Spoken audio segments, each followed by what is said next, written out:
What's going on, everybody? Just back for another organic takeover. I'm Smiley's Garden, and this week I have the opportunity to talk with Joey Berger, which is the Humboldt local on Instagram. But Joey's a Dragonfly Earth Medicine certified educator, and he's a permaculture teacher, and he's been at this for a long time, 27 years, man. That's a lot of experience at it. So definitely blessed to have you, brother. Welcome. Well, thank you for having me, Smiley. And yeah, it's an honor to be here. And like I was just saying before we went on the live, just stoked to talk with anybody that's interested in organic practices and natural farming and getting closer to the earth, and passionate ganja people too. So stoked to be here with you, and big thanks to Eagle for having this platform for us to communicate. Yeah, man. No, and I do want to give you a second here to shout out. I know there's an event coming up or something to this weekend, or Yeah, we've been putting on these regen camps where we do a one-day intensive, cram a lot of natural farming knowledge, regenerative ag practices in one day. We just did one at the end of July here at Heartwood Mountain Sanctuary and sold out, and that was a great day. We've got one coming up this weekend on Saturday, the 28th, in Middletown, California, at my girlfriend Tamara Thorne at her farm, Heal Thyself Gardens. She's going to be teaching it with me. She's another amazing DEM certified educator, an herbalist, incredible natural farmer who's been doing all these natural farming practices on her property for many years now, practicing Jadon, practicing KNF, building hugels. And it's an incredible opportunity to see these practices in action on an actual farm and to see the results yourself. So we're super excited about that this weekend. And then September 11th, we're taking the Regen show on the road, and we're going to head up to Eugene and run the same class at Torch River Farm, which is another really awesome farm up there. They're a licensed Oregon farm. And they built a bunch of hugels this last year. The owner up there, Michael, is engaged in a lot of awesome KNF and Jadon, and putting a lot of these practices to work. He's actually from Michigan, and this is his first year out there in Oregon. Awesome. And he's out there making his mark and doing a great job with his practices.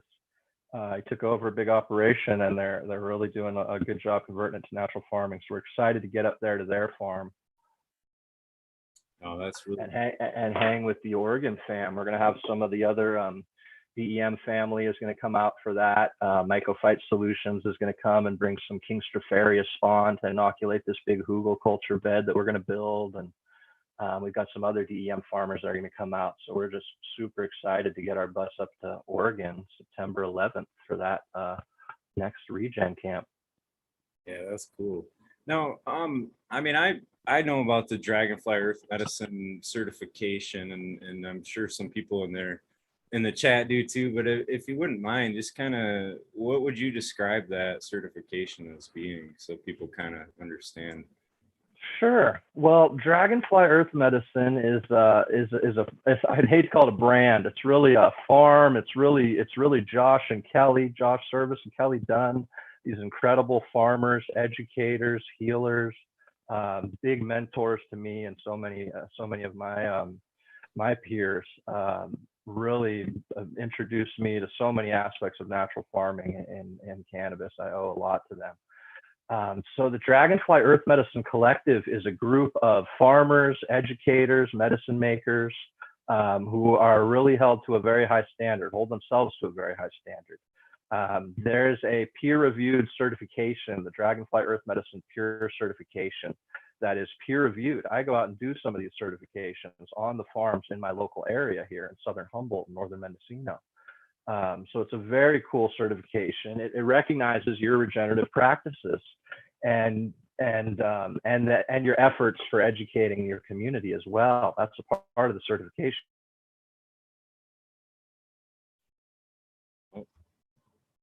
You can't just be hogging about getting it out. I think you're kind of freezing up.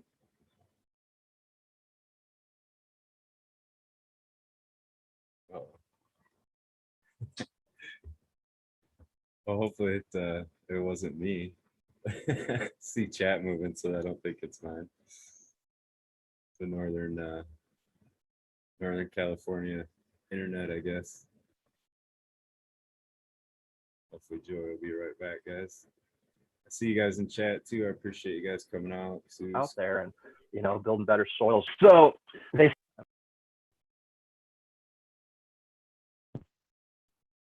Sorry, brother. You still there?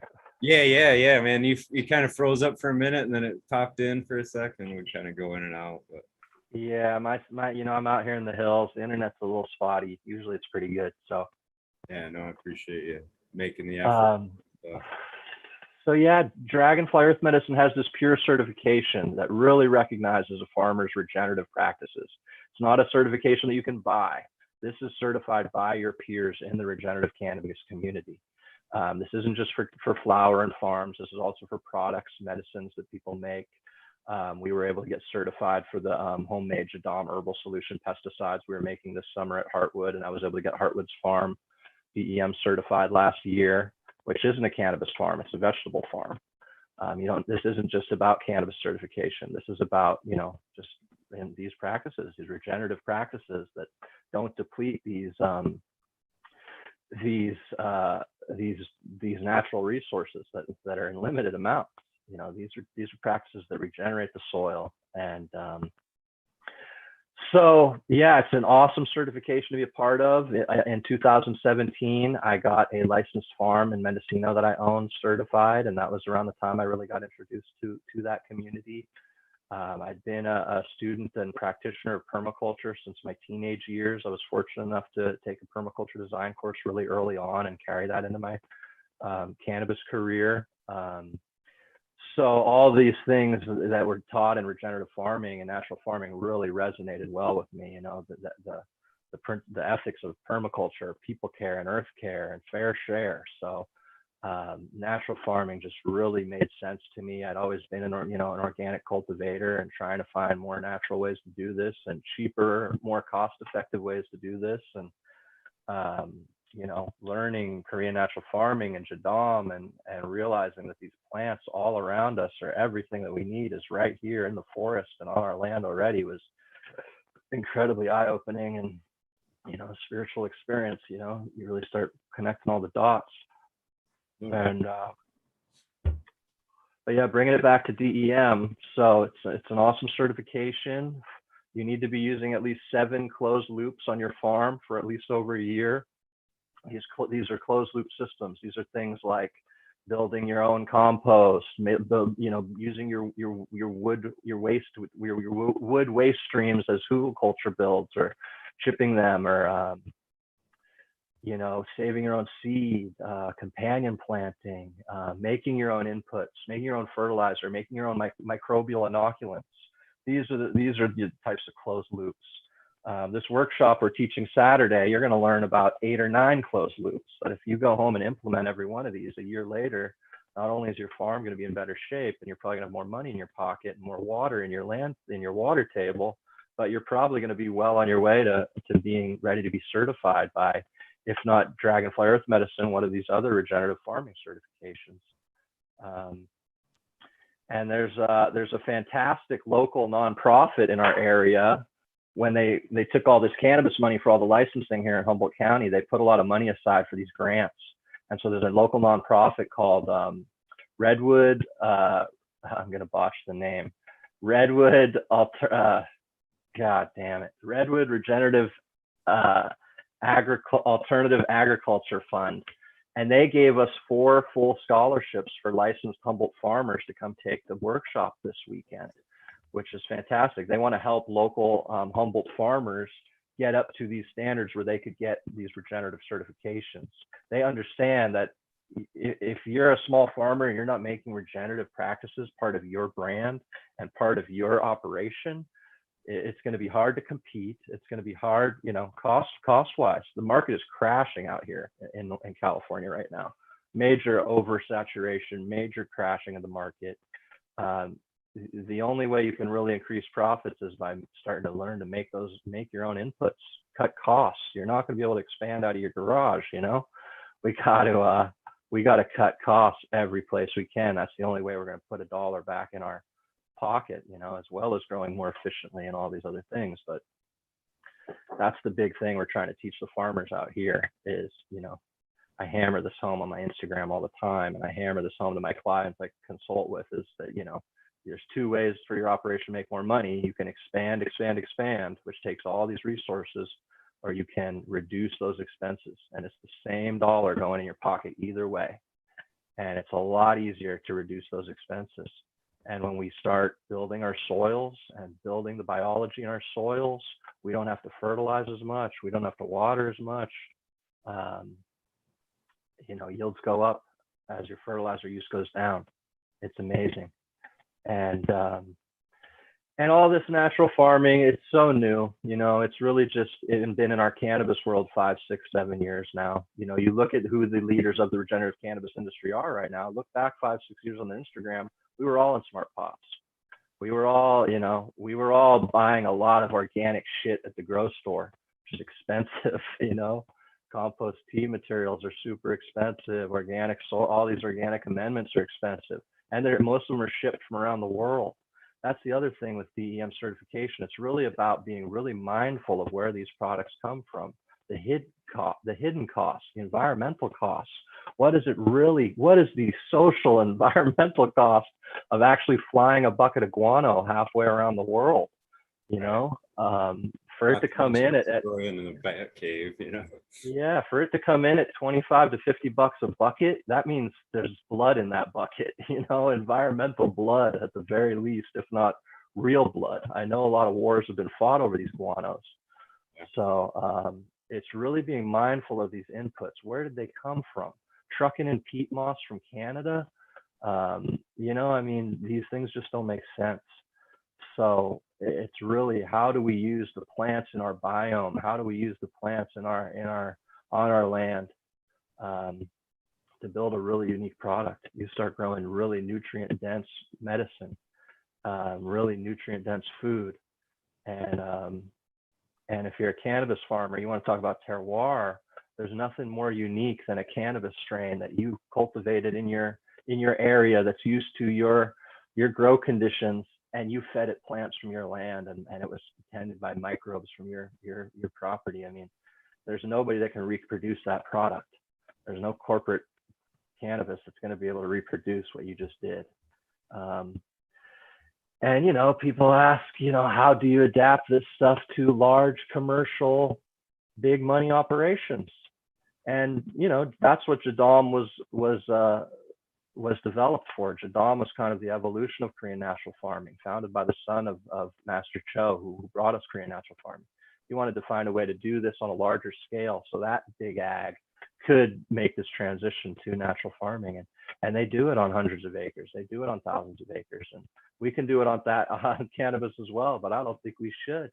As we know, as we've found with big ag, that a more sustainable, a more resilient food production system is multiple smaller family farms. And as we see with cannabis, these big operations, they're attacked by pests, they're attacked by pathogens, they're exploiting their workers. This is not a healthy operation for anybody. And at best, you got investors just losing money like crazy, and it's a shit show all around. It's taken, it's putting small family farms that just risked their necks for the last 40, 50 years up here in our community. And I know there's plenty out there in the Midwest that are still risking their necks. And you got fat cats getting rich off it. And I don't want to go and support those monster grows. I'm glad they're not really embracing these techniques, because I want to see them keep going broke, spending their money on all that bullshit. So, it's funny you say that, because I've heard that from a few people too, like even like hash makers. It's like a secret amongst hash makers that, like natural process or natural fertilizing techniques are a better way to go, I guess. So like, it's funny how everybody kind of comes to that, and then they're like, no, keep buying that other stuff to their competition or whatever, It's funny. Well, yeah, I think it really just comes back to many smaller farms can keep the quality higher, can spread that benefit around. You've taken industry full of experts and you've put all the experts out of business. you've blocked, thrown up so many barriers to entry that the people that actually have the skills and the talent can no longer even participate. It's really sad because we're going to see a big cleansing out here this year. A lot of people are going to be falling off. Prices are in the toilet right now. We saw this in 2017, which was the last year I was in the rec market as well. Prices were down around 500 a pound and the market was flooded. And that was my last year. And I had to sell my farm. So it's sad because, and it's all cyclical. We saw a big flushing. A lot of people leave that year when the price was down. Next year, price was back up. And it lasted for 2 years, 3 years. And so, yeah, we're going to see a big flushing this year. A lot of people exit. And let's hope that prices will come back up a little bit. People get to hang in there, stay in there. All the small farmers here, they're really holding on to this hope that interstate commerce is going to come, that federal legalization is going to come in the next 2-3 years. And that if they can just hold on to then, because right now we have massive overproduction. There's already, some people say 6, 8, 10 times the legal production of what's actually reaching retail shelf space here in California. It's all coming out, it's going everywhere, anywhere it can. It's got to get out of here. At the seams, literally. But we're already at overproduction. Mendocino is just looking at an ordinance to allow people to grow 10% of their acreage. This would have had wine growers converting hundreds of acres to cannabis. Luckily, that's being held up right now. But it's like we already have overproduction. We already have all these small farmers who tried to participate for the last 4 years in the industry. Have gotten their asses handed to them. Have gotten little to no support from the state. When we voted on Prop 64 and it got voted in, it was under the promise of an acreage cap. That was promised to us. And that's what got the support. They were supposed to put this 1 acre cap on it for 5 years, which would have been expanding next year. And so we wouldn't have had a Santa Barbara. We wouldn't have had a Salinas. We wouldn't have had all these big areas where big investors came in, stacked licenses, put in 80-acre farms. An 80-acre farm in Mendocino, we have 1/4-acre farms max. 1/4 acre, that's it. That's 160-acre farmers that 80-acre farm replaces. That's a tragedy. So yeah, how do we get the small, and a lot of the big problem, even if the regenerative farmer, manages to pull off a crop, which is hard enough and it looks great, there's not enough processing facilities. The supply chain is so slow that from the time the flower leaves the farmer's farm to the time it actually reaches the retail shelf, it could be 2-3 months. It had to go to a processor who handled it. It had to get tested while it was at the distro. It's not the same flower that left your farm that you lovingly cultivated, dried, cured, all these things. So you took a craft, an art. Drying and curing weed is a fucking art form. The best growers I know that can harvest in the fall, they pull those pounds out in May and June and July of the following year, and they look fucking perfect. They look cherry. These are the guys that always sold them as light depth, because it was the best fucking weed you'd ever see right there in June and July. And it was perfectly cured. And you took that away from the farmers when you took away their ability to process, when you took away, so that's just, made it so difficult. The quality's gone way down. I don't want to turn this into a major bitch fest, Smiley, but right, no, I got you, man.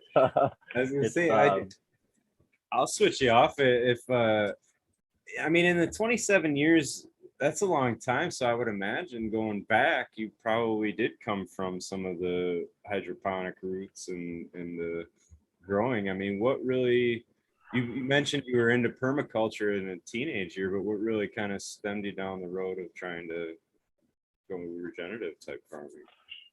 Well, I had the great fortune of growing up here in Southern Humboldt. My parents weren't cannabis farmers. They had founded a massage school here called Heartwood Institute. They'd founded it in Santa Cruz in the late 70s and moved it up here in 81. And I was born here in 82. It's in a neighborhood called Palo Verde that is a famous cannabis growing neighborhood. This property was surrounded by all these growers, and camp helicopters flew every summer, and convoys of sheriffs and camouflage, literally kicking down people's doors. And back then, if you were growing on your property and they busted you, they would seize your property. That was it. It was game over for a lot of people. So it was a trip to grow up around. When I was 12, I started smoking, and suddenly, you know, everything was revealed that this whole thing was, you know, really happening all around me. And by 13, I was hauling water into the Bureau of Land Management property to help hand water my friends' gorilla patches.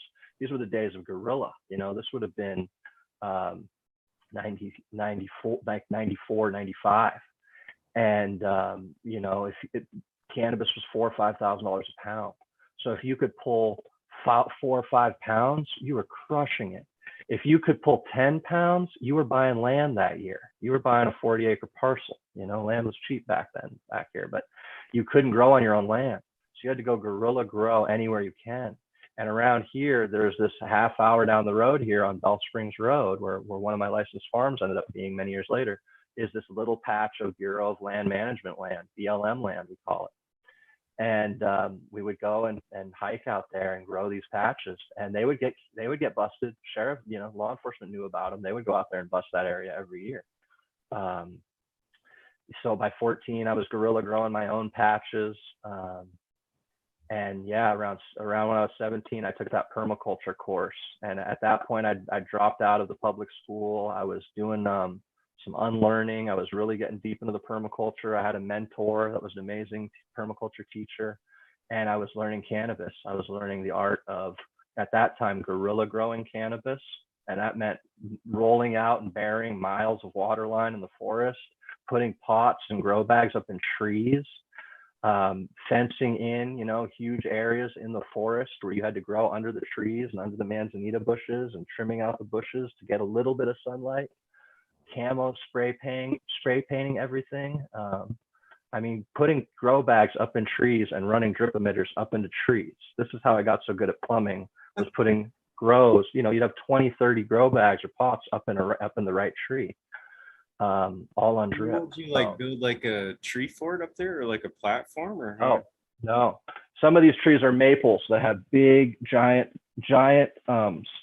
trunks that would grow out straight like this over cliff. You could walk out on one like that with a 20 or 30 gallon grow bag, plastic grow bag. You'd set it on there, go like this. It just forms right to the branch. We have a lot of deer here. So if you grow anywhere, you have to either be fenced in or you have to grow up in the trees where the deer can't get them. So that was one way. Also, if you have branches growing out like this, we have the fir trees. You could just put a pot or a grow bag right in between those two branches. You could put a piece of chicken wire. We'd put a piece of chicken wire like that. The bag would just sit in the chicken wire. You spray paint everything camo. You cover the top of it with a bunch of deep madrone leaf duff, you know, leaves, and just camo the whole thing out. That's cool. And then, so those were the guerrilla days. At the same time, that was the shade bud. At the same time, the way people were growing full sun bud was in their veggie gardens. You couldn't have a greenhouse. If you had a 10 by 20 foot greenhouse, they would land the helicopter and they would pick up all the beer cans around it and take them to take your fingerprints to really fucking go after you. That's how crazy it was.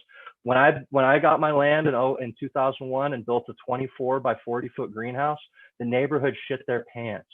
And people were freaking out, telling me I'm going to bring the whole fucking neighborhood down for a 24 by 40 foot greenhouse. And it was nervous having that greenhouse in my front yard at that time. Like, it was a few more years before people started going big around here. But picture how tiny that greenhouse is in comparison to what you think of as big Humboldt weed being grown. So those guerrilla days, we also have wild pigs here. I mean, that was the biggest thing. You grow this big, beautiful crop and have all these plants, and the pigs would come in because they're looking for water in the late summer. It dries up here, and we're using all the spring water to water these plants, and they can come right through those chicken wire fences, right under them, right through them, and they rip open all the grow bags. They're looking for the worms and the grubs and any moisture, and you know, they can do major damage. So you get these big pig hunting parties out here where, you know, they kill 100 pigs and it wouldn't even do anything. It wouldn't even make a dent in the population here. So there was, you know, those days people were trying to grow organically. I mean, they were hiking organic bags of soil into the forest. one of my earliest teachers when I was 15, this guy, Mexican Pete, that was really one of the guys who taught me most of what I knew in those early days. I was pulling tarp for him when I was 15. He was making anaerobic ferments, and real nasty ones. And he taught me to make these. And I mean, it was as simple as 50-gallon drum, pouring a half a bag of bone meal in there, filling it up with water and letting it sit for 2 weeks, stirring it. And then when we would use that, we would dilute a gallon of that into 50 gallons of water. We're diluting the shit out of it. And we would do that with blood meal for veg, and we'd do it for bone meal for flour. And Pete was the cheapest grower I ever knew. He was a big part of my inspiration, and I think of him fondly often. But he would have me make these ferments, and they were disgusting, bro. I mean, just think, it's a barrel of rotting, wet bone meal and blood meal. It was disgusting. You think Jadon ferments are nasty? Y'all are lucky you didn't work for Mexican Pete when you were a teenager, because the shit was nasty. But you know, Pete taught me a lot about how to grow cheaply. I can value him for that. Yeah, people were trying to grow organically. But that meant buying, you know, things at the store that said OMRI listed or said organic on them. There weren't a lot of people that really knew how to compost. There weren't a lot of people that were amazing gardeners. When I was about 16, I got to go start working for a woman named Pearl Moon, who's about to be showcased in a movie called Ladybuds that's coming out, that's being premiered right now. And Pearl was an amazing gardener and farmer. And so the way these farmers were able to grow full sun during these guerrilla days is right in the middle of their veggie gardens. You had to be a good gardener. You had to be able to grow a lot of tall flowers and veggies and vines, sunflowers and amaranth and tomatoes and lots of tall plants. And in the middle of these, you would have a 6x6 area where you laid a piece of chicken wire down on the ground, staked it down to the ground, cut a hole in the middle on top of your bed. When you plant your plant, you lay it laying on the ground. This is the root ball. This plant is laying on top of that chicken wire. You use a little piece of green plastic tape to tie this stem down. You're using the green tape because this stem is going to get huge. As big as my wrist or bigger. It's going to get huge. So you want to be able to stretch that tape. This plant's laying in the dirt, Smiley. I'm not joking you. It looks like you laid down on top of it. But within a day, it perks right up. That thing knows what to do. Yep. It's used to getting trampled on by cows. This is how they evolved, you know? So as those branches start growing up, we tie them back down to that chicken wire. And as these lower branches that normally turn into nothing, or you pluck them off, they turn into giant branches. Now this one's growing as fast as your top. Yeah. And I've got a few plants in my garden this year that I did this style. It's just as throwback. I haven't grown like this in over 20 years. But I got some really nice tie down plants going this year. And this is so this plant, you just keep tying these branches down. Eventually it fills out a 6x6 area or an 8x8 area. You'd stop tying it down right around the end of July when it's starting its transition to go into flowering. And then when it finishes, it's all tops. It's just all tops all along the whole area. It's only 18 inches, 2 feet tall at most. And you've got sunflowers and amaranth and tall stuff on the north and the east side of it. You got good exposure on the south and the west where all the sun's coming in. You got all these killer companion plants there, zinnias and cosmos and marigolds that are providing all this pollinator habitat for the natural predators. And then we would also go up to Michael's, the crafting store in Eureka here, and we would get the fake flowers, silk flowers, and you tape those to bamboo stakes and you stick those in the middle of the plant. So now you walk in and you're seeing this bed that looks like it's 10 feet by 10 feet, tall stuff all around it. Your eye is just catching all this color, reds and blues and yellows, and you're not even seeing the fucking giant 3-pound ganja plant. And these guys would get 3 to 5 pounds on some of these plants. At a time when in the gorilla patch, you were like, to get a half pound or pound plant in the gorilla patch would have been a miracle.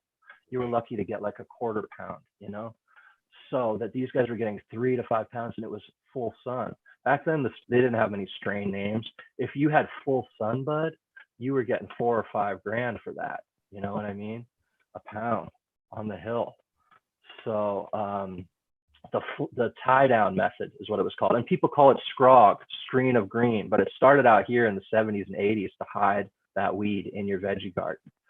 And the first year I got my farm, when I was 19, 20, I did 20 of those tie down plants in this veggie garden and pulled 40 pounds, and I was off to the races. And that was kind of the beginning of my homesteading, you know, when cannabis was still a decent price in 2001.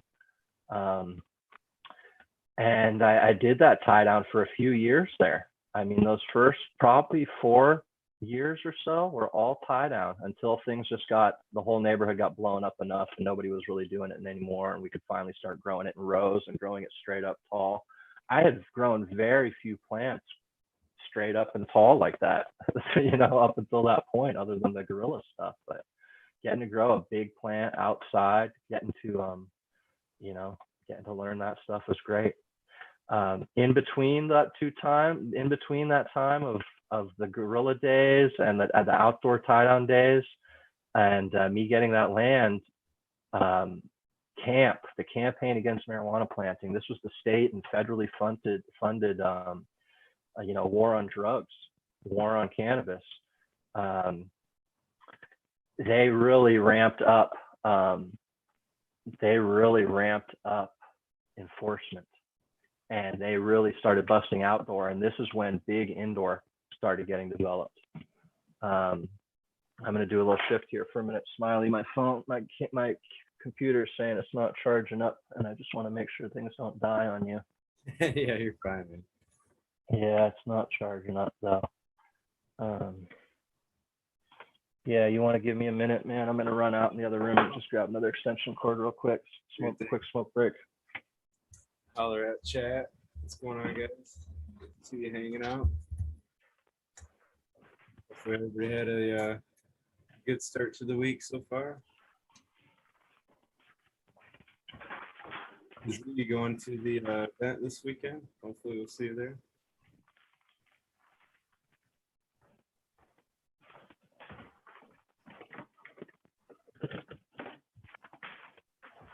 Tip with the tie down. I've never heard that with the chicken wire.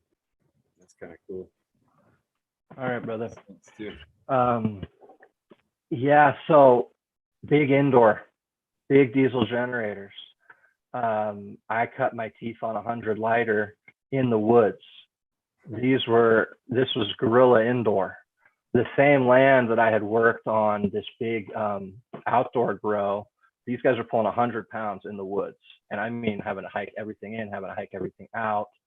That was a big harvest back in the day for a guerrilla grow. It was about 800 plants.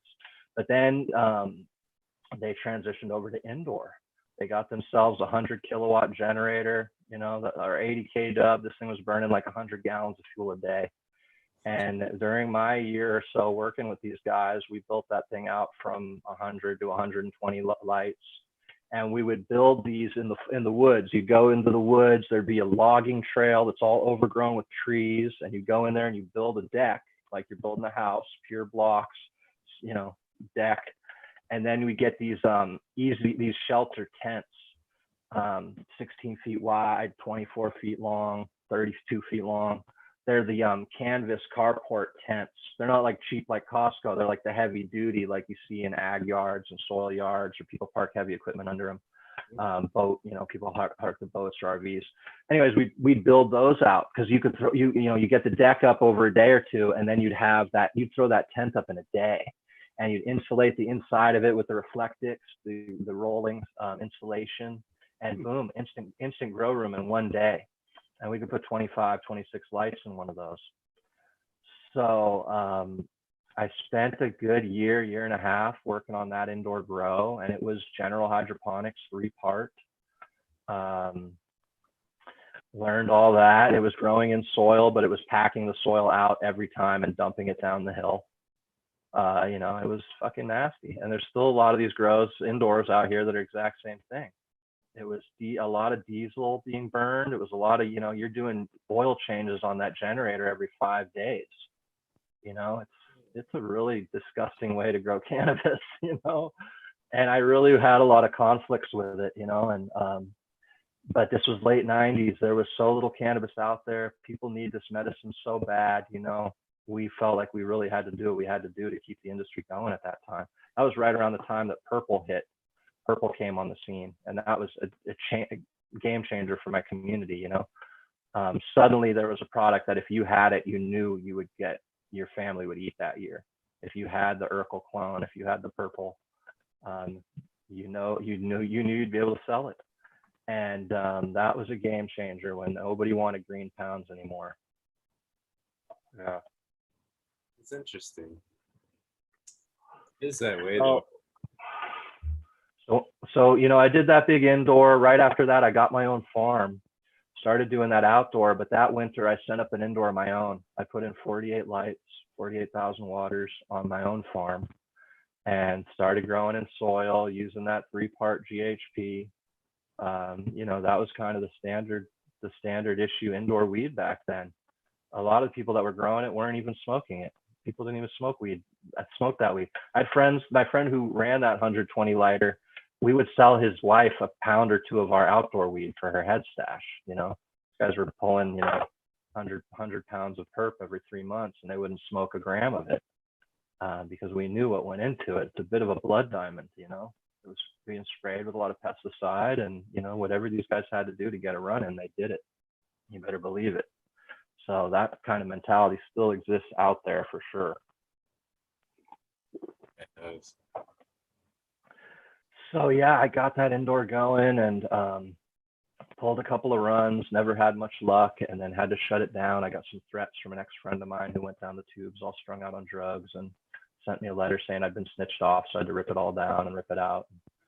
But then, you know, the outdoor just kept getting bigger and bigger, and I got another farm a couple of years later down the road in Mendocino. I was living right on the Mendocino County line, Humboldt-Mendo County line. So I had another farm in Mendo that was just 20 minutes away.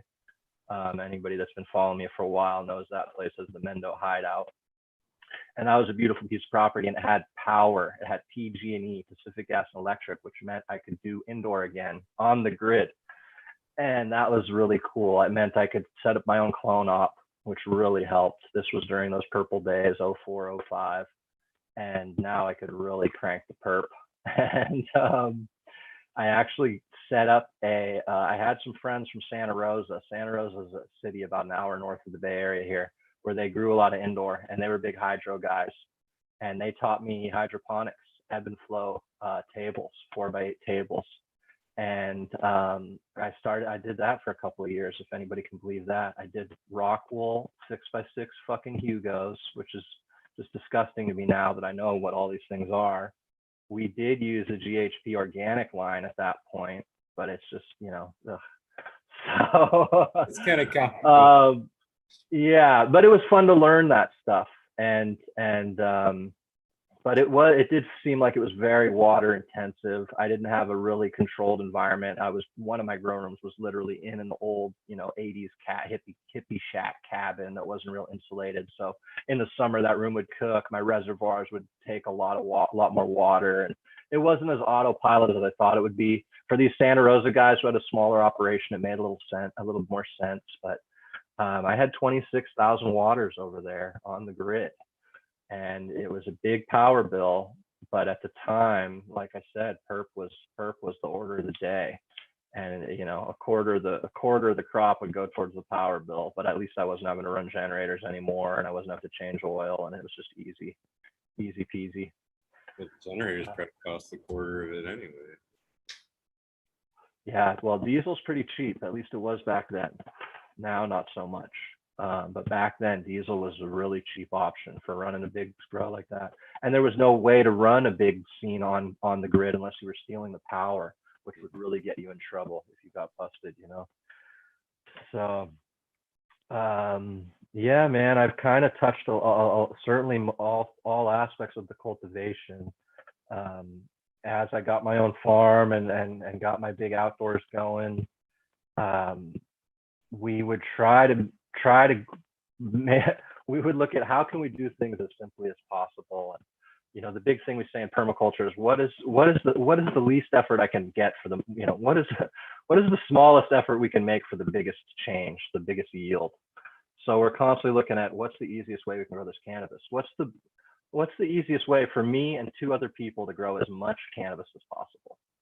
And over the years, we figured out it was full term. We weren't messing with light depth.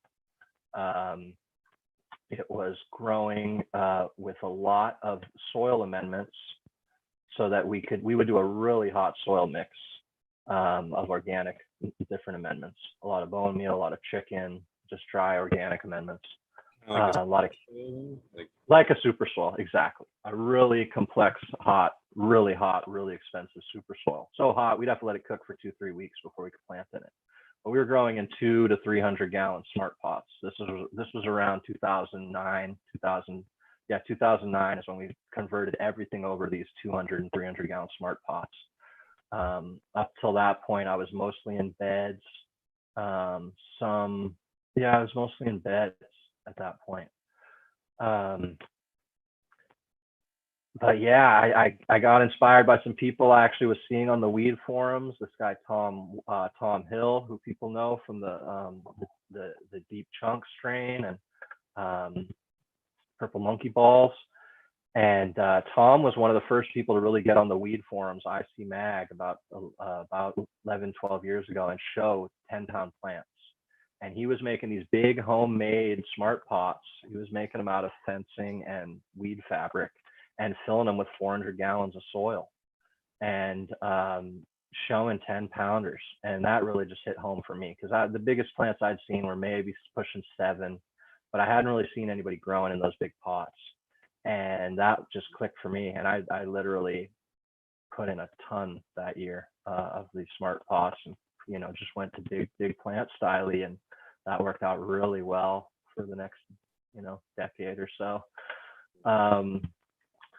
But learned a lot through the process. So anyways, that super soil, the best thing about it was we could just water. We wouldn't have to feed all year until we went into flowering, at which point we would top dress with a little high phos guano or something, but we could just get away with, just water all year, and everything was on drip. That was, we would always, that was what made it so that 3-4 people could grow so much cannabis and run 2 farms, is get your systems dialed. I do a lot of consulting and go out on a lot of these farms, and like I just said, what is the smallest change we can make on your farm that's gonna have the biggest impact for you? You wouldn't believe how many farms I go out to that are still hand watering, or are having to go out and turn a bunch of fucking valves that could easily be controlled by timers. I mean, there's just like, the way people just don't value their own time is insanity to me. And you've got to value that in there. So yeah, a lot of times it's a very simple little change, or, these might be big changes, but they're going to have a huge impact on somebody's actual day-to-day life and how they, the context of how they're living and their whole operation. And I mean, I'm sure you could think, what are some of the things in your own operation that you spend time every time having to do, Well, it's one of them things too, where like, you go into a place every day, you can kind of walk by something that's in the corner and not even see it. You know what I'm saying? Like, you just, after a while, you don't even see it there. And somebody else will come over and like, dude, why is that just chilling there in the corner? You're like, oh, fuck, totally. I've never even seen it. You know what I mean? Like, don't even totally. You don't even think about it. Yeah, sometimes you just need somebody else to point out the obvious to you, and then it all clicks. And it's beautiful to watch those transitions happen for people, when they're not hand watering 8 hours a day. They get their life back. Yeah, so, using lots of soil and doing that for a lot of years. And in 2014, I got raided at my Mendocino farm. We were licensed in 2011. Mendocino had a permitting program. You were allowed to grow 99 plants. It was called the 9.31 program. So we were licensed. I had the sheriff out to my farm to inspect my grow and everything. It was wonderful. It was a beautiful, beautiful time we were living in back then. At the time, we didn't have an ordinance in Humboldt, and we formed the Humboldt Growers Association to try to bring an ordinance to Humboldt. We were only allowed to grow 100 square feet for medical use. And these county soups were about to pass a nice ordinance that would have put, given Humboldt County a 1/4 acre grow. Right around 2012, we were voting on legalization, Prop 19, it was called back then. And it didn't pass, and it got voted down unanimously. People just voted it down like crazy. If it had passed, we'd now be almost 10 years into a legal industry. Humboldt and Mendo were some of the only, would have been the only 2 licensed counties at the time. We would have been the only counties with sheriff inspected grows. There'd be no Santa Barbara, there'd be no Salinas, there'd be no Monterey. Any of my local friends and growers that are belly aching about, oh, legalization sucks. Yeah, Prop 64 sucks. Prop 19 could have been so much better. There was no big money at the table yet. There was no, it was going to be so much looser than what we have now. And it's just a bummer we didn't end up with legalization 10 years ago, because we'd be in a lot, these communities up here would be sitting a lot prettier right now, I think. So when legalization didn't pass, the feds came in and they threatened the sheriff and the soups in Mendo with jail time if they kept this ordinance going. So they shut the program down. So there was 100 of us farmers that had come out and gotten permitted. And now they took the ordinance back from 99 plants down to 25. So now we were all illegal again. All of us had put money into expanding and all these things. And guess what? We didn't, shocker, we didn't shrink back down, much like most people. Understandable. I had a lot of mouths to feed. I had a lot of babies to feed. So we got to keep it running for a few more years, but in 2014, they did come in and raid our Mendocino farm, and we had 72 plants in the ground at the time. I came in during a trim scene, so I had 10 trimmers there that all got arrested and taken down to the Mendocino jail, which is a total drag. I wasn't there, neither was my other partner, so we went down and bailed them out, got them all out that night. They charged me and 3 of the trimmers. What they do in Mendo back then, it was all just an extortion scheme where they would bust you, they would threaten you with felonies to get you to take their deal, which was you had to pay these fines, which was $100 per plant, $500 per trimmed pound, $250 per untrimmed pound, $100 per pound of trim.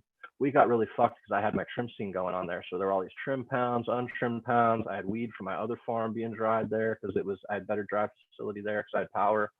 So they tried to hit us with an $100,000 fine, which we were able to get down to 80 grand. I was very fortunate that I had a partner who helped me with that, or that would have been really, really game over. So they charged me and the 3 workers. We pay that fine. You get 200 hours community service and 2 years of probation. And at the end of your probation, it's unsupervised. It all gets expunged from your record. So I no longer have a criminal record, and the sheriff's department is 80 grand richer because of it. And then while I was on probation, I was still allowed to grow as long as I was in their permitting program. I was still allowed to grow my 25 plants, which I did. So it's a total scam, but it goes deeper than that, even deeper. And if you Google Mendocino County sheriffs and corruption and all this stuff right now,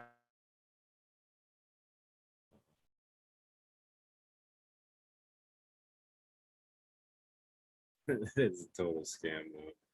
I don't know how that's not considered extortion. That's basically what that is.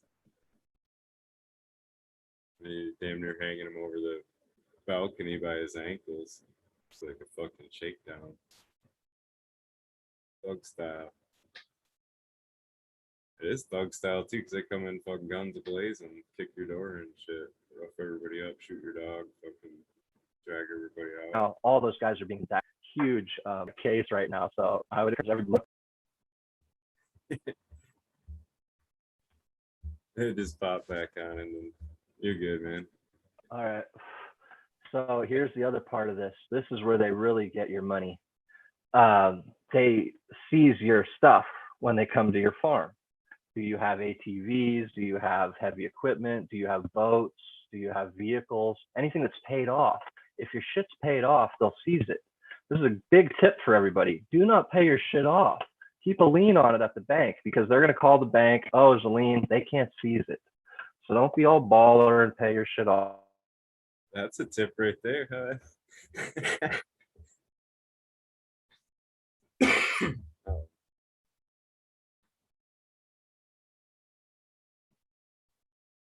quit hangs in there. This is getting good.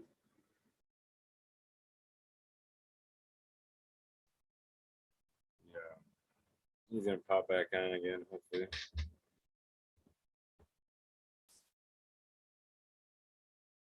I'm eventually gonna get a question here. But I think of the story. Hope you guys are enjoying this. Chat's going well. Buddha Boy, Mr. Grose, 4x4, Aldrich, Integrity, Stony Creek. Oh, yeah. Appreciate you hanging out. Yeah, sorry about that, brother. No, man, it is what it is. I'm down to roll with it. So How much of that did you catch? it was extortion, and then he came back in and he said, "This is how they really get the money," and then it cut out again. So.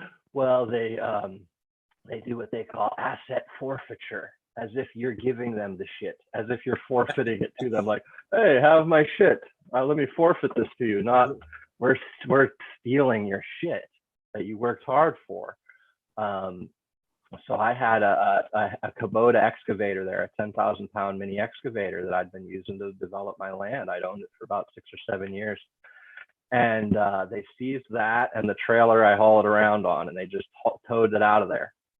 And then they offer to sell it back to you during the trial, during the court. They offer to sell it to you at half its appraised value, because if they send it to the auction down, oh yeah, well it was, and I did buy it back. If they send it to the auction down in Sacramento, they only get a third of the money. So they're willing to sell it back to you at half the value. So I went down there to pick it up, and their yard that it's in is full of ATVs and skid steers and boats and everything that's not nailed, everything that you need on your farm. So that's a big thing they do, asset forfeiture. They want to steal your stuff. So yeah, if you can, don't have your shit at your place. That was my mistake. I shouldn't have had that excavator sitting there. You know what I mean? Yeah. But what can you do? So it's been a roller coaster out here, man. Around 2015, I had that 25 plant grow going there, because I had was on probation, only allowed to grow 25. We got seeded that year. That's how sad that year was. That year was a total loss. But what was really cool that came out of that year is I had a friend staying and working at the farm, and he introduced me to Korean natural farming. This was 2016. He was making lactic acid bacteria. He was making LAB. He kept handing me all these bills for milk. I'm like, what is going on up there? I got to get up there, see what the hell's going on. What are you spending all this money on milk for? How much milk are you feeding these plants? There's only 25 plants up there.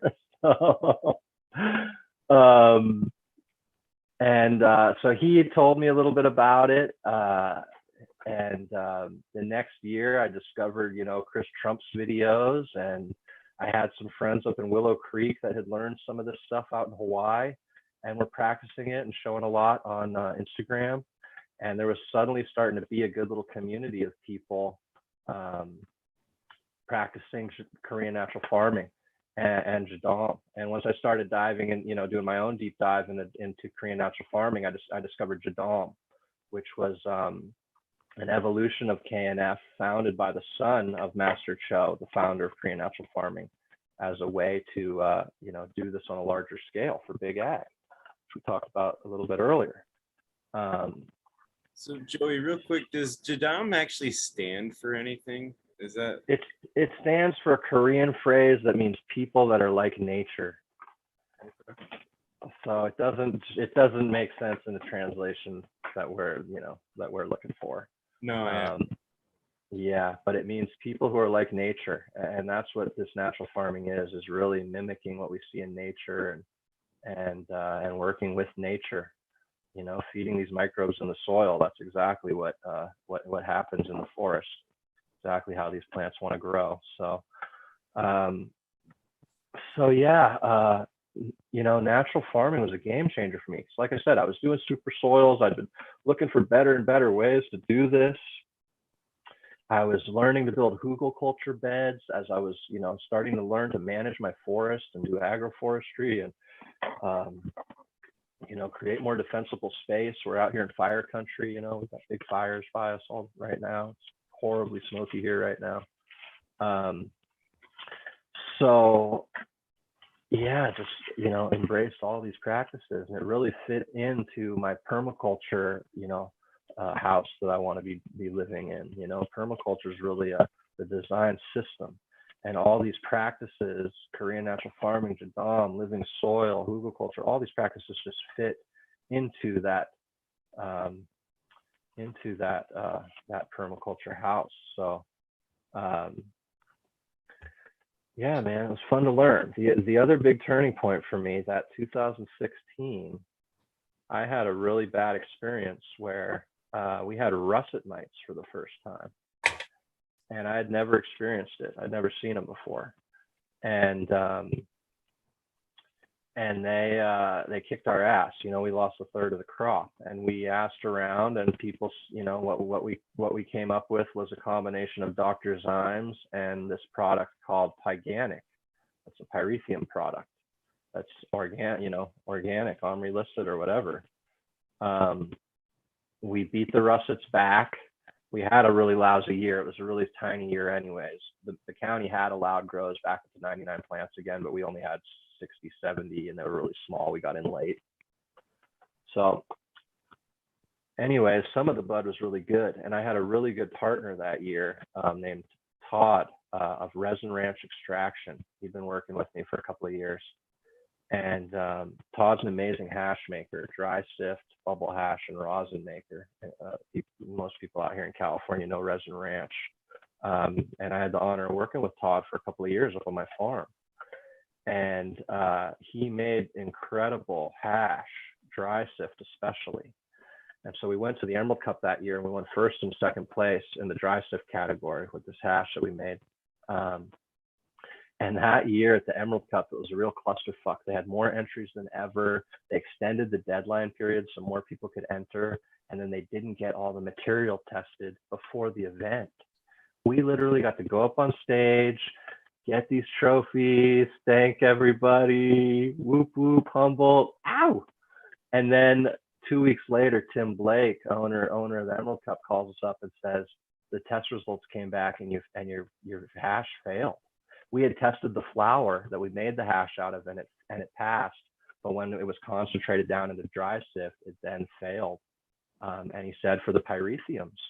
And he said he even has used this product. Everybody up here used this product at the time, and that stuff's OMRI listed, but for use on ornamentals, not for cannabis. When these pyrethums are combusted, are ignited, they release this toxic, some toxicity or something. So Joe, just to cover that, there's two forms of this too, and I just want to kind of highlight this because you mentioned it, but there's pyrethrum and there's pyrethrin, right? There's like two different, one's natural and one's a chemical made one. Is that? Yeah, my understanding was these were pyrethums. Okay. But I really don't know. This was the one time I really used it, and I didn't use it again, So we had to give our Emerald Cups back. That was pretty sad. And it was a big learning experience. And so that next year, we took a deep dive into predator bugs. I actually had started a business in town here around 2009. I was ready to move off the hill, move off the farm, and my kids were ready to start going to school. So we moved to town, and I started a business called Trim Scene Solutions that my ex-wife is still running. And this was a business selling trimming machines originally, a lot of harvesting and processing equipment early on, hash making equipment. Later on became a head shop and glass gallery once dabbing came on the scene, and sold, closed loop extraction equipment, and all the way to the end, it was a lot of ethanol equipment, and it was a lot of a lot of CRC media right at the end there is when I got out about a year and a half ago. So we started selling predator bugs.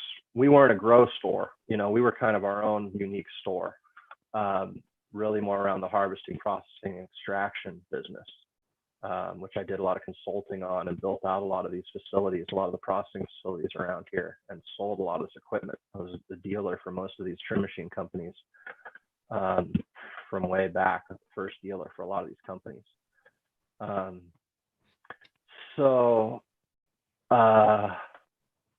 Man, where was I going with that? So we were selling cover crops through there, and we would sell things like soil blockers, and we started selling predator bugs. And I started really, educating myself on predator bugs and using them on my farm and trying to build more predator habitat and native habitat, and really learning, kind of digging back into the knowledge that I'd, learned as a teenager from Pearl Moon and the other killer gardeners in this area that were having to hide those tie down plants. That's when I was really learning to grow flowers and grow veggies and grow herbs and grow companion plants and use these companion plants. And so kind of bringing that all back into my garden, and, no longer having the veggie garden over here and the cannabis garden over here, having one garden. And that really changed everything, and realizing that I could get away from the predator bugs if I just had more habitat, created more habitat for my natives. If I didn't just have a barren sea of monocrop weed just waiting to be munched on by the first predator that comes along, or pest that comes along, I've got this completely diverse ecosystem, this completely resilient system where if one food for a predator, dies, there's another one there that can feed it, that takes its place. Nature has really diverse systems, really complex systems. It doesn't have simple systems. These diverse systems are very strong. So yeah, just exploring predator bugs, which led into, just a deeper dive into natural farming and Jadon, and learning to make our own pesticides. Because as I've gone out onto more and more of these commercial farms, I've seen that they just don't have the energy to build all that other diverse habitat. Unless they had it before they went legal, they probably don't have a property that has flower beds and veggie gardens and orchards and all these things on it, unfortunately. Some of them are taking the efforts now, but when you have all those other plants and all those other resources there, you've got materials to work with. You can make fertilizers, you can make pesticides. And you've got that habitat for all those animals, whether it's birds that are going to come in and eat your pests. Got one client who had a field, like a 1/4 acre on weed mat in 20-gallon black plastic grow bags on a ridge top, no plants, just white dead grass all around it on a ridge top, just exposed by this wind, and grasshoppers came in and ate the whole crop. And you have no birds there. If you had trees there, if you had trees with there are birds that will only land on a lower branch, So you need trees with lower branches. You need bushes. You need habitat for these birds to be able to land and come in. These things are just begging for the pests to come in. And birds brought in as a thought on predator either, but that's it. Oh, absolutely. You need bird houses, you need hedgerows, you need that bird habitat. Birds are crucial to your ecosystem. Absolutely. So yeah, man. Would you even plant like berries and stuff? Because I know like the birds go nuts on like raspberries and stuff like that. Absolutely. Raspberries. In farming, we talk about succession. We talk about how the bare soil doesn't go from grass to the mature forest overnight. How these grasses are going to come in first, and they're going to cover the soil, and they're going to create a little habitat that a little bush can get a foothold. Around here, it's the manzanita or it's the coyote brush, and that coyote brush is going to get big, and then a bird is going to land in that bush and eat a bug, and it's going to poop out a seed from that berry or that tree, and then a tree is going to start growing up out of it. We see it down on my girlfriend's property at Heal Thyself Gardens, where the madrone or the manzanita, as this low bush starts growing first. And then I was trimming out some this week, getting ready for this Google project. And literally at the base of the madrone, you see the juniper tree growing right up out of the very base of where that madrone was. And once it gets to a mature height, under those bigger junipers, it shades out the madrone. The madrone no longer has the condition it likes to thrive in. It starts dying off and returns to soil. So if we can, mimic this in our cannabis gardens, if we can start working more perennials into our systems, more trees and agroforestry into our systems, when you have a block of cannabis, you have just a tasty block of cheese there. When you break that up and you have perennials in between these, you get a lot more diversity, and you really, it's harder for those pests to get a foothold. So Joey, if I got a garden, like, hypothetically, I don't, but say I'm the guy growing in the backyard in the big pot right now, what would be some things that I could do to start prepping the soil for some type of a transition to get out of the pot? Or how would you kind of go about that? Because I think that's the big fear for everybody that grows in the pot, is they just don't want to mess with prepping the soil underneath it or whatever, you know what I mean? Like, you don't need to do anything to the soil underneath it, just put it in a big mound. It's a lot more important that the top of that soil is covered. People could just benefit so much from mulch. You know what I mean? Just at the very least, you don't have to get out of that smart pot, but cover the top of that soil. If you hit that soil with a temperature gun, you'd be shocked. It could be 120, 140. I mean, it is hot, and that plant is having a hard time. The grow stores love selling us these smart pots because the water and the nutrients cycle so quickly through them. But those hot temperatures, you get up to those thermophilic temperatures over 131, 133, the biology in that pot is dying. It is dying off. You might get a little bit of a nitrogen burst as those microbes die and their bodies decompose, but that's it. Those colonies are gone. So certainly, I encourage everyone to look into hugelkultur, working wood and carbon into the bottom of your beds, doing a carbon layer, doing a nitrogen layer on top of that, manures or alfalfa, and then doing your soil on top of that and growing that style. Some of the best light depth cannabis I've smoked is being grown in hugels in light depths. It's just incredible weed. It builds really fungally dominant soils, which our cannabis likes. Out here, it's really important for water conservation. Like I mentioned, we're in a drought. We're in this fire area. We have all this wood resource. Every property here has wood that we should be cutting down. In the spring, we can be mowing down that grass and using it as fertilizer and using it to build these hugelkultur beds. We use that green grass as that nitrogen layer in those hugels.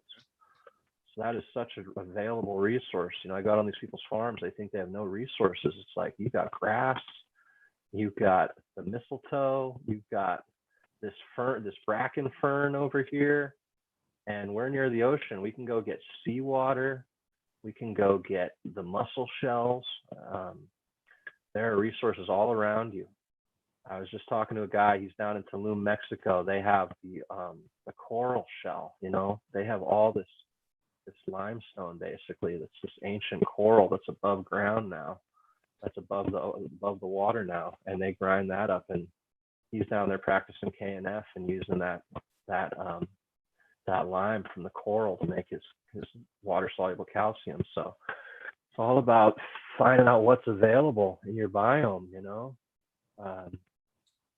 What kind of precautions would you give anybody if you're natural, searching for collecting wildcraft and like that? I mean, is anything good, or is there some stuff you want to watch out for, kind of thing? Don't use poisonous plants. That's the main one. Don't use poisonous plants. Don't use poison oak.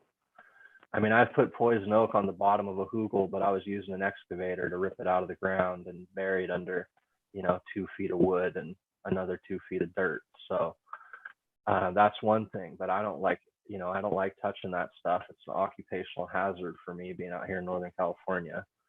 But you don't want to make ferments out of poisonous plants, liquid fertilizers at least.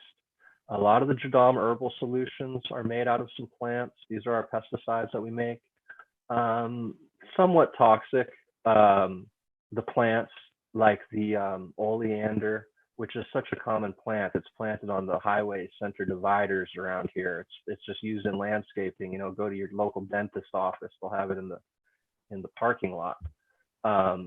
It's toxic if animals eat it. If you get a bunch of the sap on you, it could be toxic. When we make it, you know, we have to boil it for 5 or 6 hours, and we'll do that outside because it can release a lot of, you know, fumes while it's cooking off. But other than, you know, we're not eating these inputs. You know, I'm not eating that.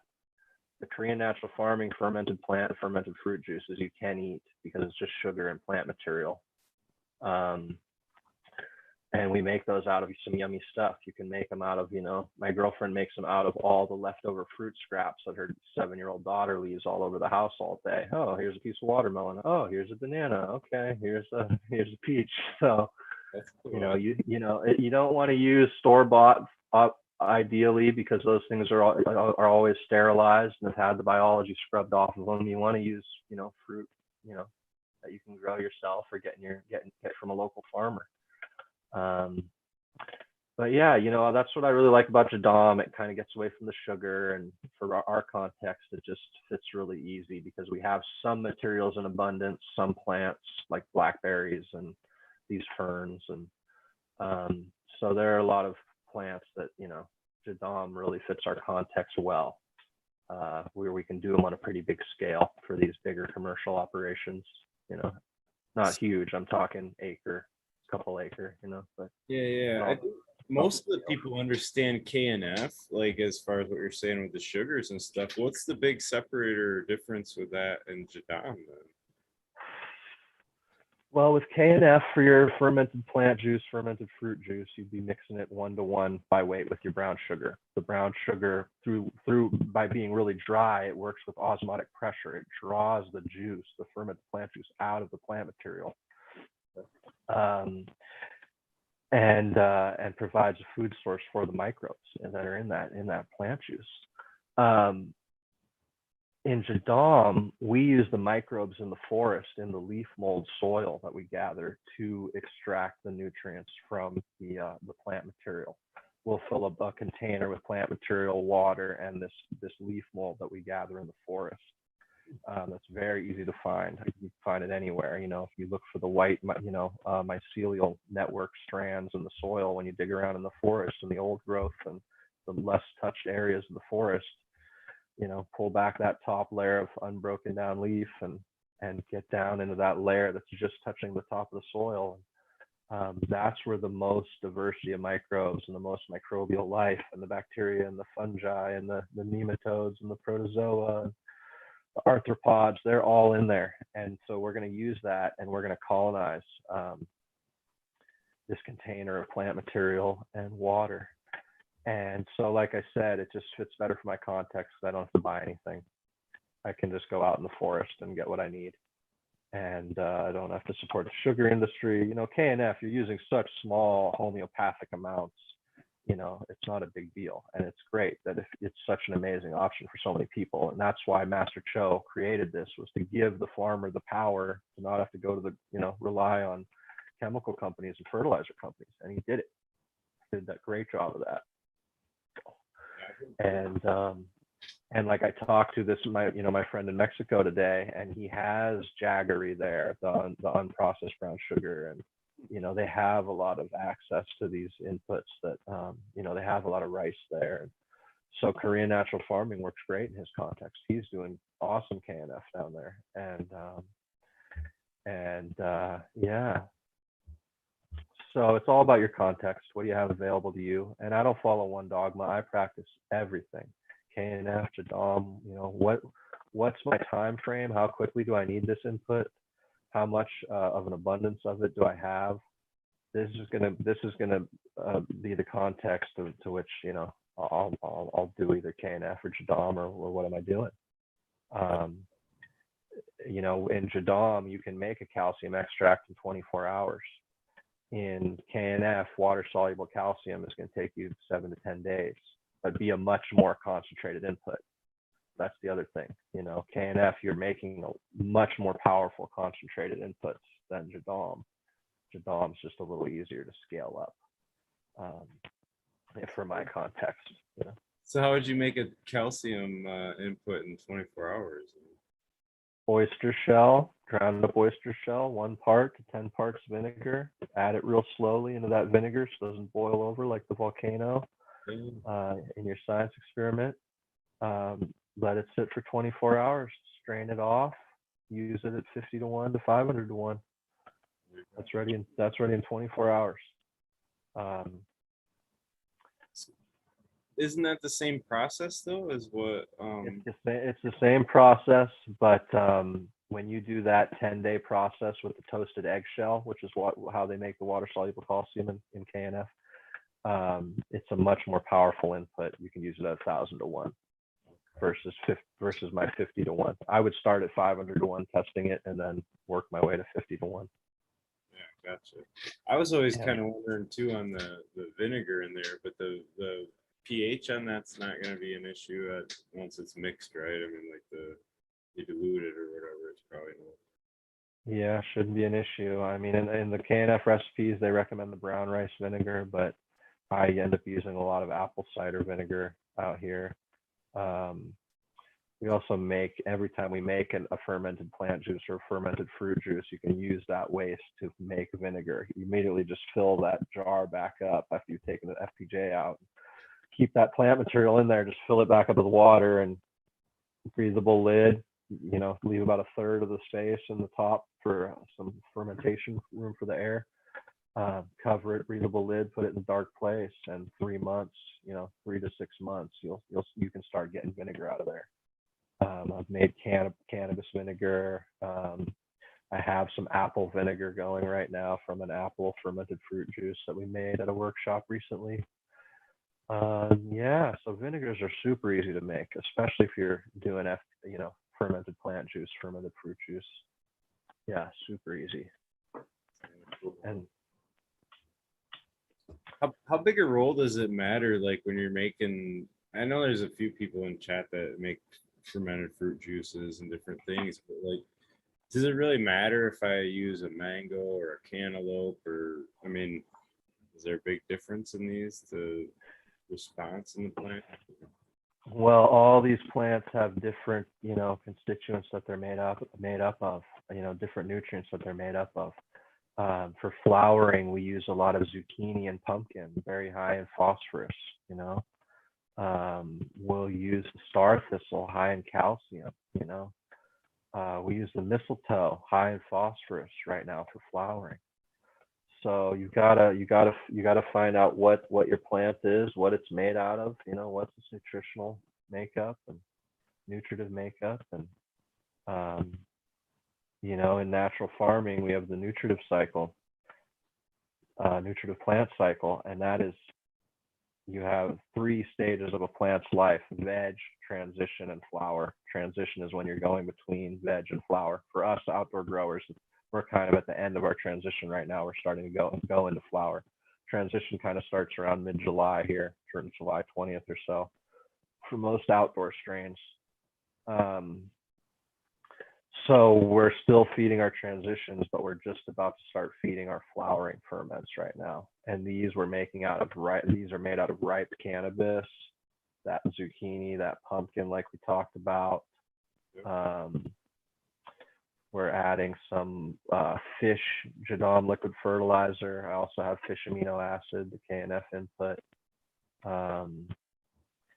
Yeah, just trying to add as much diversity as possible, but definitely feeding the cannabis back to itself we feel is really crucial. Yeah. We always try to add some of the biodynamic accumulators, the mallow, or a little bit of comfrey even, high in phosphorus and high in potassium. So yeah, just you gotta find out what those plants are, and that's the main thing though. Veg, transition, flowering. In the spring, we're making it out of fast-growing leafy green shoots, stuff that's full of growth hormones and full of nitrogen. Now, how are you applying that? Is that like a foliar or a root drench, or is it? You could do either, but I soil drench through drip emitters. I just flush. Here, I'll tell you what my feed schedule looks like. This will just kind of lay it out easy for how to incorporate all this natural farming stuff. Twice a week. Well, here's once a week we're adding microbial life to the soil. Once a week we're either doing the Jadon microbial solution, which we start on a Wednesday, and it's usually ready by Thursday or Friday in this time of weather. This time it's hot right now. It usually takes between 24 hours and 5 or 6 days in cold weather, but right now it'll be ready in 1 or 2 days. So once a week we're doing the JMS, and then the next week we're doing a compost tea extract, where we're just putting a bag of a few different composts in a bucket of water, massaging it for a few minutes, diluting it into a 50-gallon drum after that, and then feeding it. So every week we're adding biology to the soil. We're increasing the microbial life. We do this because when you have these higher levels of, amoebas and bacterias and protozoas and arthropods, that's your soil food web. These are all the guys who turn the carbon from your root exudates into nitrogen as they poop it, as they're consumed and cast off by each other. They're aerating the soil as they're tunneling through there. The worms are tunneling through there. It's a beautiful environment, It's just as beautiful, if not more so, than what's happening above the soil. It's a whole symphony under there, and they're all consuming each other. You have all these different food chains, and as they consume each other, that's what creates that web. So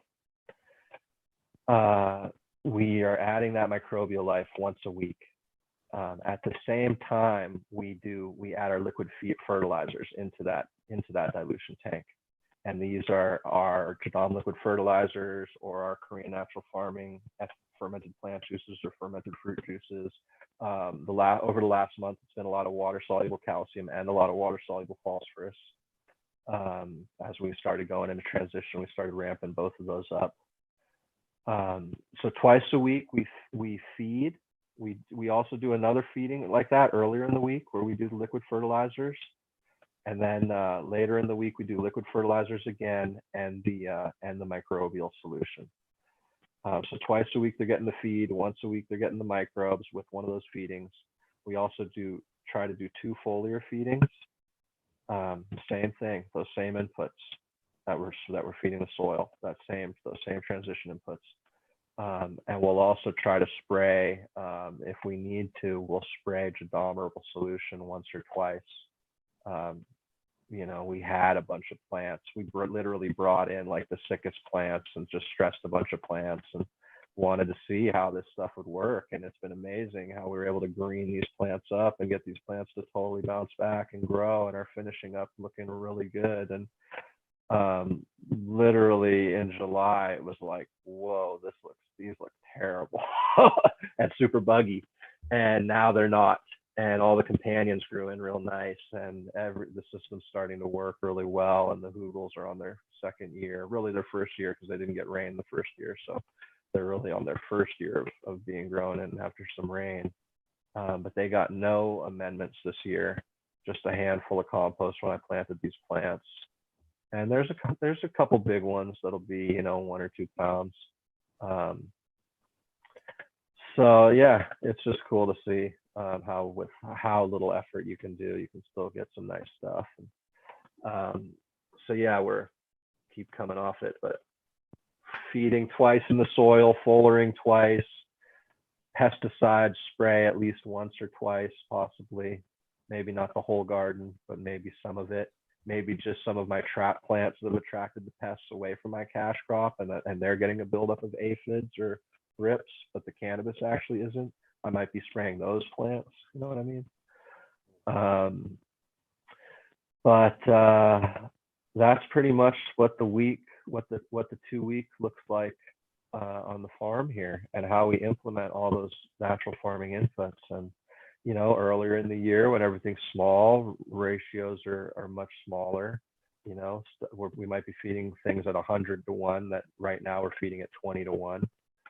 I did burn some stuff this spring, foliar spraying some very powerful JLFs at 30 to 1, which a big plant handles no problem. But these smaller plants, and it was interesting to see because some of the strains were handled it no problem, and some completely mutated out where the top growth mutated, warped. It was really wild. So, yeah, man, test this stuff, test these things on one plant, on one corner of your garden. Start at the higher dilutions because, it's a good no. warning. We learn a lot more from our mistakes than we do our successes. So go for it. It's a good warning because like most people too are under the impression, oh, don't panic, it's organic, you can't hurt the plants. And it's not exactly the case in all these too, because not true. Yeah. This was literally such powerful growth hormones that it caused mutant freakish growth.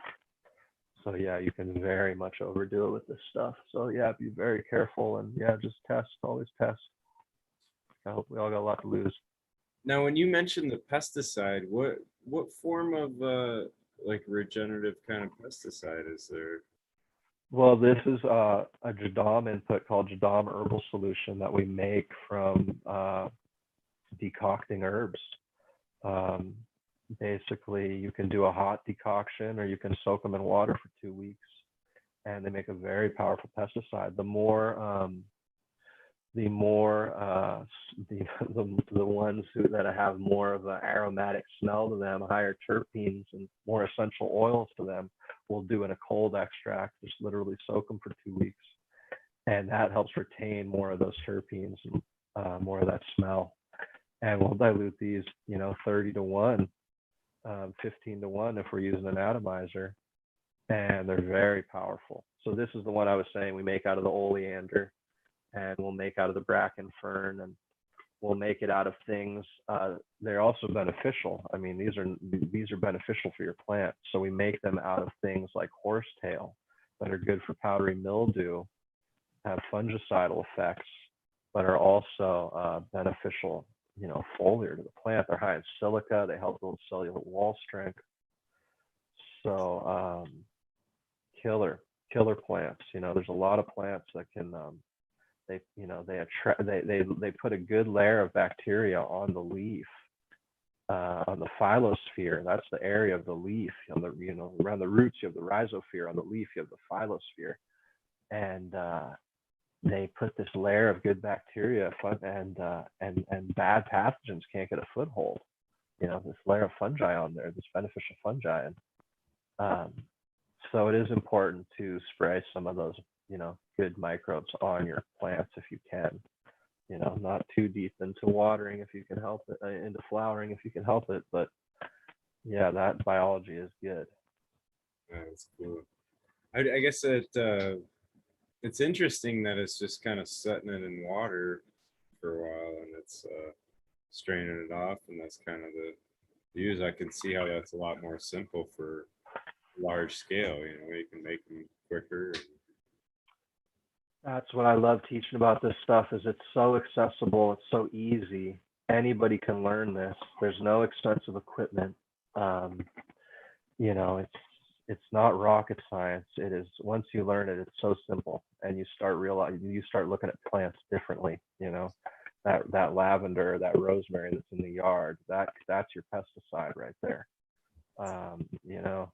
The potato skins you can make into pesticide. This one, I eat a lot of potatoes. Start using those potato skins, bro. Soaking them the same way, like in the water like that? Yeah. Or you could boil them for 6 hours, boil them for 5 or 6 hours. So what's in the potato skin that is effective?